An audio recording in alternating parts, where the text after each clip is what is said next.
உறவுகளை நம்மளோட இன்ட்ரெஸ்டிங்கான மண்வாசனை சீரியலை பார்க்கறதுக்கு எல்லாரும் தயாரா? அப்ப வாங்க டைம் வேஸ்ட் பண்ணாம வீடியோக்குள்ள போயிடலாம். நம்மளோட இன்ட்ரெஸ்டிங்கான ஸ்டோரி இன்னைக்கு என்னன்னு பாத்துடலாமா?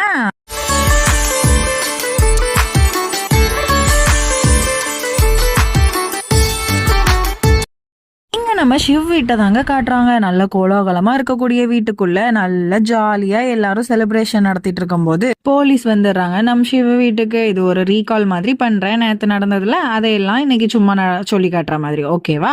ஸோ கன்ஃபியூஸ் ஆயிடாம இருக்கிறதுக்கு.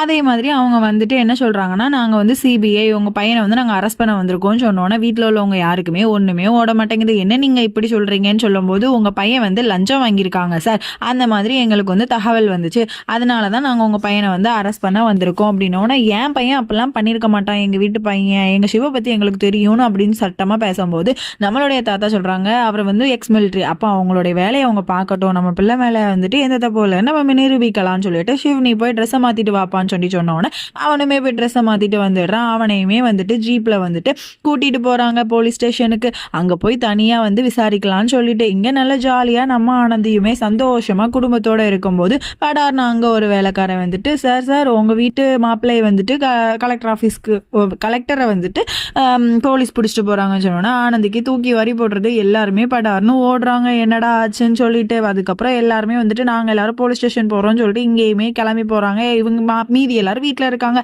அதே மாதிரி இங்க நம்ம சிவுக்கு வந்து விசாரணை பண்ணிட்டு இருக்காங்க.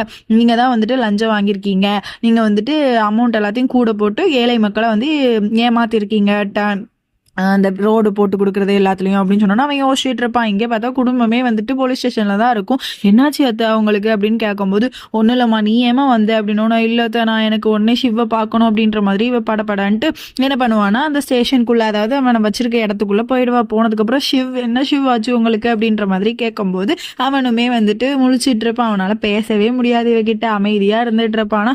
அப்போ உடனே இவ சொல்லுவா, நீங்க எதுக்குமே கவலைப்படாதீங்க, பாத்துக்கலாம் என்ன நடந்தாலும், உங்க மேல எனக்கு நம்பிக்கை இருக்கு சொல்லிட்டு அவன் மேல அப்படியே சாஞ்சாப்புல கை வச்சிருப்பா.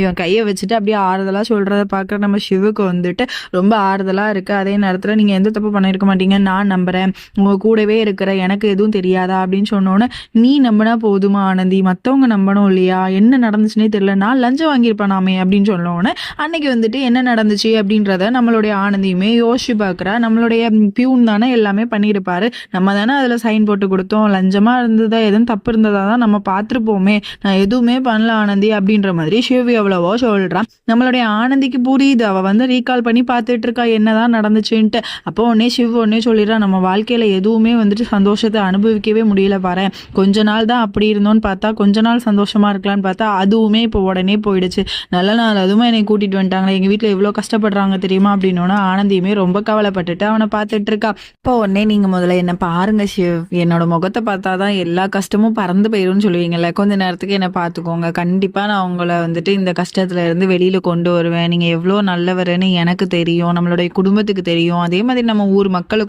மக்களுக்குமே தெரியும், நீங்க கவலைப்படாதீங்க சிவ் அப்படின்ற மாதிரி சொல்லும் போது அவனுமே வந்துட்டு இவளோட கையை இறுக்கமா பிடிச்சிட்டு, நீ என்னை விட்டு எங்கேயும் போகாத, கொஞ்ச நேரம் என் கூடவே இருக்கிறியா அப்படின்ற மாதிரி கேட்கும்போது, சரிங்க நான் இங்கனே நிக்கிறேங்க அப்படின்ட்டு இவனுமே வந்துட்டு அப்படியே அமைதியா நிக்கிறான். உடனே இவளுமே வந்துட்டு எந்த பண்ணலாம் அப்படின்ற மாதிரி யோசிச்சுட்டு, சரி நான் போட்டுமா, நான் போறேன், நான் போய் எப்படியாவது வந்துட்டு நம்ம ஆஃபீஸ்ல போய் எல்லா பக்கமும் தேடி கண்டுபிடிச்சாவது என்ன தப்பு நடந்துச்சுன்னு நான் கண்டுபிடிக்கிறேன், நான் போறேன் அப்படின்னு போறேன்பான்னு சொல்லிட்டு இவ போவாளா. இதே எல்லாத்தையுமே சிவினுடைய அத்தை வந்து ஓரமா இருந்து ஓட்டு கேட்டுட்டு இருப்பாங்க. அவங்க ரொம்ப சந்தோஷத்துல ஆனந்த கண்ணீர் வடிச்சுட்டு வெளியில வந்து நிப்பாங்க. வெளியில வந்து நின்றுட்டு அப்படியே அமைதியா நின்றுட்டு இருப்பாங்களா. அப்போ உடனே ஆனந்தியுமே வந்து பின்னாலோட வந்துட்டு அவ வந்து சொல்லிட்டு இருப்பா, யாருமே கவலைப்படாதீங்க, சிவ எப்படியா நான் வெளியில கூட்டிட்டு வந்துருவேன், தைரியமா இருங்க எல்லாருமே அப்படின்ற மாதிரி சொல்லிட்டு யாருக்கோ வந்துட்டு பெரிய ஆளுக்கு வந்து போன் அடிக்கலாம்னு சொல்லிட்டு போன் அடிப்பாளா. அப்போ உடனே அவங்களுடைய அத்தை அவளுடைய கையை பிடிச்சிட்டு, இதை பாரு ஆனந்தி, இவ்வளோ நாள் நான் நினைச்சிட்டு இருந்தேன் அவன் கிடைக்கிறதுக்கு நீ தான் கொடுத்து வச்சிருக்கணும், இப்பதான் எனக்கு புரியுது, நீ கிடைக்கிறதுக்கு தான் எங்க சிவ் கொடுத்து வச்சிருக்கணும், இவ்வளோ நல்ல பொண்ணை நான் பார்த்ததே இல்லை, கஷ்டத்துலயும் ஒருத்தன் கூட, அதாவது கணவன் கூட வந்து இப்படிதான் ஒரு மனைவி இருக்கணும் அப்படின்றதுக்கு நீ பெரிய எடுத்துக்காட்டு தெரியுமா, நான் உன்னை இவ்வளோ நாள் தப்பா நினைச்சிட்டேனேன்னு சொல்லிட்டு அப்படி கெட்டி பிடிச்சி அழுதுட்டு இருக்கா. அதையெல்லாம் பாக்குற வீட்டுல உள்ளவங்களுக்கும் சந்தோஷமா இருக்கும். அவளை வந்துட்டு கெட்டி பிடிச்சிட்டு அழுதுகிட்டு இருக்கும் போதே நம்ம அத்தை வந்து யாரை பார்த்துக்கிட்டு இருக்கா அப்படி பார்த்தா நம்மளுடைய சிவினுடைய தங்கச்சியை தான் அப்படி பாப்பா. எதுக்காக பாக்குறா அப்படின்னா, அவ வந்துட்டு போலீஸ் ஸ்டேஷனுக்கு உள்ள வரும்போதே சொல்லியிருப்பா, இவள வந்துட்டு கல்யாணம் நிச்சயம் பண்ண நாள்ல இருந்து என் அண்ணனுக்கு வந்து நடக்கிறது எல்லாமே தப்பு தப்பா தான் இருக்கு. இவள போய் நீங்க கல்யாணம் பண்ண வைக்க போறீங்களே என் அண்ணனுக்கு, ஏன்னா வாழ்க்கையே முடிஞ்சு போச்சு அப்படின்ற மாதிரி பேசிட்டு இருப்பா. அதனாலதான் அவளுடைய அத்தை வந்து அவ தங்கச்சியவே பார்த்திருப்பா, இப்படி பேசிட்டேடின்ட்டு. உடனே வந்து நம்மளுடைய சிவு கையில வந்து ஒரு பேப்பரை கொடுப்பாங்க. பார்த்தா அந்த பெரிய ஆள், அதாவது பிரசிடென்ட் கிட்ட பேசணும்னு நினைச்சிருப்பாங்க இல்லையா, அவர் வந்துட்டு உனக்கு எந்த ஹெல்ப்பும் என்னால பண்ண முடியாதுப்பா, நீ ஏன் இதுக்குள்ள இருந்து வெளியில வந்து கொண்டு சொல்லியிருப்பாங்க. அதையெல்லாம் பாக்குற ஆனந்திக்குமே ரொம்ப கவலையா இருக்கு. உடனே அவன் மேல தோல்ல கை வச்சுட்டு பாத்துக்கலாம், எதா இருந்தாலும் நான் வந்துட்டு சரி பண்ணுவேன் அப்படின்ற மாதிரி கண்ணால 2 பேருமே அங்க இருந்து பேசிக்கிறாங்க. உடனே இங்க பார்த்தா ஆனந்திக்கு பிடிக்காத ஒரு வில்லன்றதுனாலே அவன் வந்துட்டு பெரிய இவன் மாதிரி சொல்லிட்டு இருக்கான். ஆமாமா, இந்த கலெக்டர் நல்லவர் கிடையாது, நானும் பார்த்துருக்கேன் அப்படின்ற மாதிரி பேட்டி கொடுத்துட்டு இருப்பான். நேரம் பார்த்து ஆனந்தி நிறுத்துங்க அப்படின்ற மாதிரி வந்துட்டு அவனுக்கு பதிலடி கொடுக்கிற விதமா இவ வந்து எல்லா நியூஸ் லீடர்ட்டையும் பேசிட்டு இருப்பா. என்னன்னா, என்னோட புருஷன் வந்துட்டு, அதாவது சிவ் வந்துட்டு எந்த ஒரு தப்புமே பண்ணலை, எங்கள் கலெக்டரை பற்றி எங்கள் ஊர் மக்களுக்கும் எங்களுக்கும் தெரியும், நீ வந்துட்டு அவருக்கு சர்டிஃபிகேட் கொடுக்க வேணாம், நேற்று முளைச்ச காளானியா நீலாம் போயா இங்கேருந்து அப்படின்ற மாதிரி இவ பற்றி விட்டுருவா. அதையெல்லாம் பார்க்குற சிவுக்குமே கோபமாக வரும். இவ பேசுறது எல்லாத்தையுமே நம்ம ஜக்கு வந்து ஒரு டீ கடையில இருந்து பார்த்துட்டு இருப்பான் சரியா, டிவியில். அப்போ உடனே இவனுக்கு வந்து அப்போ தான் ஸ்ட்ரைக் ஆகுது, ஐயோ இது நம்ம செஞ்ச தப்பாச்சே. ஆமாங்க, இவன் தான் அன்னைக்கு வந்துட்டு எல்லா நம்பரையும் வந்துட்டு ஏதோ லேப்டாப்பில் கூட இருந்து பண்ணிட்டு இருப்பான் இல்லையா, நம்ம பியூன் கூட வந்துருப்பாரு, என்னோட லேப்டாப் எனக்கு கொஞ்சம் இடம் தா அப்படின்னு சொல்லிட்டு தெரியாம என்னத்தையோ சென்ட் பண்ணி விட்டுருப்பார்ல, அந்த தப்பை பண்ணதே இவன் தான் அதுக்கு எல்லாத்துக்குமே காரணம். ஓகேவா, இதை எல்லாத்தையுமே நம்மளுடைய ஆனந்தி வந்துட்டு சரி ஆஃபீஸில் போய் தேடுவோம்னு சொல்லிட்டு தேடும்போது தான் அமௌண்ட் எல்லாத்தையும் பார்ப்பா. எல்லாத்துலேயுமே அமௌண்ட் கூடையா இருக்கும். இது எதுவுமே கவனிக்காம தான் சிவ் வந்து தெரியாம சைன் போட்டு கொடுத்துருப்பான். ஓகேவா, பாருங்க எவ்வளோ கூட இருக்கு, இதனால தான் பிரச்சனையே, இந்த அமௌண்ட் எல்லாம் யார் கூட்டி போட்டது அப்படின்ற மாதிரி அவன்கிட்ட, அதாவது அந்த பியூன்கிட்ட கேட்டுட்டு இருக்கும்போது பியூன் சொல்லுவான், இல்லைம்மா அன்னைக்கு நான் வந்துட்டு உங்ககிட்ட தானம்மா பேசிக்கிட்டு இருந்தேன், ஒருவேளை அங்கே யாருமா இருந்தா அப்படின்ற மாதிரி யோசிப்பாங்க. ஆனால் அவங்களுக்கு மறந்துடும். உடனே அடுத்த நாளே வந்துட்டு வீட்டுக்கு வந்துருவாங்க. அப்போ உடனே ஆனந்தி சொல்லுவான், நான் வந்து அவர் போய் பார்த்துட்டு வரேம்மா அப்படின்ற மாதிரி சொல்லுவோம். நம்மளோட சின்னத்தை இருக்கால வந்து ஆனந்தி கிட்ட நான் கொஞ்சம் டீ போட்டு கொடுக்குறேன், மாப்பிள்ளைட்டு போய் கொடுத்துருடி அப்படின்னு சொன்னோன்னே இவளுமே சாமியும் கும்பிட்டுட்டு அவங்களையும் அதையும் வாங்கிக்கிட்டு அவன்கிட்ட போய் வந்து டீ ஊற்றி கொடுத்துட்டு இருக்கான். அவனுக்கு அதை குடிக்கவே மனசில் அப்படி வச்சுட்டு யோசிச்சுட்டே இருக்கான், நம்ம என்ன தப்பு பண்ணோம் எங்கே தப்பு பண்ணோம் அப்படின்ற மாதிரி யோசிச்சுட்டு இருக்கும்போதே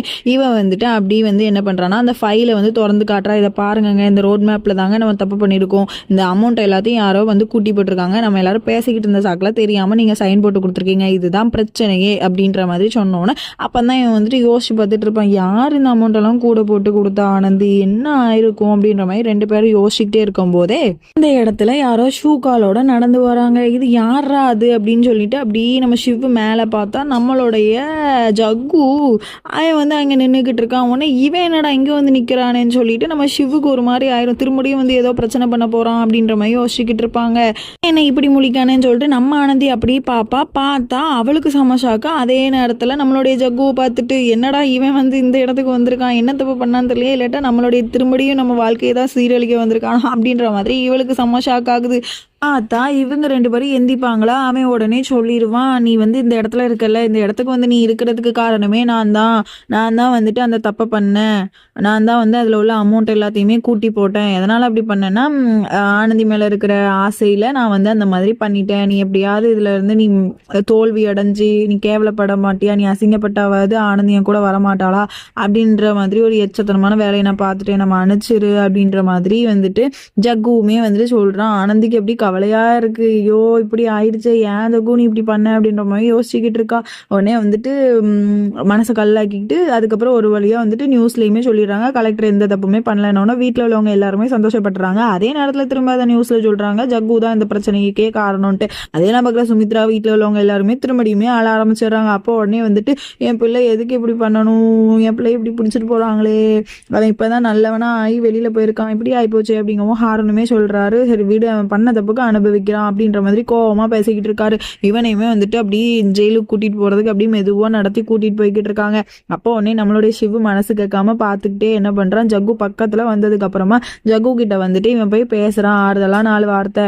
என்ன சொல்றான்னா, நீ தப்பு பண்ணிட்ட, ஒன்றும் பிரச்சனை இல்லை, எப்படியாவது நான் இதுல இருந்து உன்னை வெளியில கொண்டு வரேன் ஜக்கு, அதுக்கப்புறம் நீ புது மனுஷனா நீ வெளியில வருவ, இப்பவுமே நீ புது மனுஷனா ஆயிட்ட, இது வந்துட்டு உனக்கு ஒரு நல்ல வாய்ப்பு தான், நீ போய் இன்னுமே வந்துட்டு உனக்கு நல்லா செதுக்கிட்டு வா வெளியில, இனி நம்ம வந்துட்டு ஒரு நல்ல ஃப்ரெண்ட்ஸ் அப்படின்ற மாதிரி இவனுமே பேசுறான். ஆனந்தி அதை எல்லாத்தையுமே பார்த்துட்டு என்ன செய்யனே தெரியல, அவளுக்கு அமைதியா நின்றுட்டு இருக்கா. நீ வந்துட்டு அப்படியே அவனுக்கு ஆறுதலுமே சொல்லிட்டு அவனை வந்து நீ போயிட்டு வா ஜக்கு அப்படின்ற மாதிரி அனுப்பி வைக்கிறான். இவன் போகும்போது கடைசியா அப்படியே ஆனந்தியை பார்ப்பானா, ஆனந்தியும் சிவும் இங்க சேர்ந்து நிப்பாங்க. அதையெல்லாம் பாக்குற ஜக்குக்கு அப்படியே கண்ணீர் அப்படியே நெஞ்சு அப்படியே படபடன்னு இருக்குங்க. அதுக்கப்புறம் அவன் சரி போலான்னு போகும்போது அவங்க அம்மா முன்னால வந்து நின்றுவாங்க. அவங்க வந்து நின்றுட்டு அப்படியே கவலையா அழுதுகிட்டு இருப்பாங்க. நீ நல்லவனா மாறும்போதா உனக்கு இந்த மாதிரிலாம் நடக்கணும், ஏன் தான் இந்த கடவுளுக்கு கண்ணு இல்லையா அப்படின்ற மாதிரி வந்துட்டு அவனை தொட்டு அழுதுட்டு இருப்பாங்க. அதே மாதிரி அவங்க அப்பாவுமே வந்துட்டு அப்பா பண்ணதெல்லாம் மன்னிச்சிருப்பா, நீ பண்ணதெல்லாம் அப்பா என்னைக்கோ மன்னிச்சிட்டேன், இதுக்கப்புறம் உனக்கு நல்ல லைஃப் கிடைக்கும்பா, நீ நல்லவனா ஆடுறதுக்கு வாழ்த்துக்கள் அப்படின்ற மாதிரி அனுப்பி ஒருத்தனை வந்து ஜெயிலுக்கு அனுப்புறதுக்கு இவ்வளவு வாழ்த்து சொல்லி அனுப்பிட்டு இருக்காங்க காய்ஸ். இதுக்குமே குற்ற உணர்ச்சியா இருக்கும், நம்மளால தானே இவன் உள்ள போறான் அப்படின்ற மாதிரி. இவனுமே வந்துட்டு ஒன்றும் கவலைப்படாதீங்கப்பா, இதுக்கப்புறம் நான் நல்ல மனுஷனா நான் மாறி வருவேன் அப்படின்ற மாதிரி சொல்லிட்டு இவனுமே ஜீப்ல ஏறி போய்கிட்டு இருக்கான். இங்கே அதே நேரத்தில் நம்மளுடைய சிவமே போயிட்டு அத்தை ஒன்றும் பிரச்சனை இல்லை, இனிமேல் நம்மளுடைய ஃபங்க்ஷன் மூட நம்ம ஸ்டார்ட் பண்ணிடலாம், நீங்கள் சொன்ன மாதிரி நல்ல நாளாக ஸ்டார்ட் பண்ணிடலாமா அப்படின்னு சொன்னால் சீப்போடா அப்படின்ற மாதிரி அவங்களுமே கிண்டல் பண்ணிட்டு எல்லாருமே அதுக்கப்புறம் பேக் டு ரொட்டீன்ற மாதிரி ஆயிடுறாங்க எல்லாருமே சந்தோஷத்தில். அதுக்கப்புறம் எல்லாருமே வந்துட்டு அவங்கவுங்க வீட்டுக்கு போயிடுறாங்க. இங்கே அதே மாதிரி நம்மளுடைய ஆனந்திக்கு ஒரு வழியாக மெஹந்தி எல்லாத்தையுமே அரைச்சு நல்லா வந்துட்டு சூப்பராக எல்லாமே பண்ணி வச்சுட்டு இருக்காங்க. நம்ம ஆனந்தியுமே ரெடி ஆகி வந்துட்டு இருக்கா. உடனே வந்து பாட்டி சொல்றாங்க, பாருங்கடி நம்ம வீட்டு தேவதை எவ்வளோ அழகா வந்துட்டு இருக்குன்னு. அப்போ உடனே 2 மாமியாருமே வந்துட்டு பார்த்து சந்தோஷப்படுறாங்க. நம்மளுடைய ஆனந்தி ஒரு வழியா வந்து எல்லாருமே பார்த்துட்டு இருக்காங்க. அதே மாதிரி நம்ம சிவுக்குமே இங்க வந்துட்டு கோன் வச்சு விட்டுட்டு இருக்கா அவளுடைய தங்கச்சி. சும்மா ஃப்ரெண்ட்ஸ், நம்மளும் இன்னைக்கு போய் மெஹந்தி போட்டுடலாம் நாளைக்கு இவங்க கல்யாணத்தை பார்க்கறதுக்கு. இன்னைக்கான எபிசோட் எப்படி இருந்துச்சு மறக்காம கமெண்ட் பண்ணிட்டு போங்க. ஃபார் தி டுமாரோ எபிசோட் சீக்கிரமா நாளைக்கு வீடியோ போட்டுடுறேன், கோவப்படாம வெயிட் பண்ணுங்க.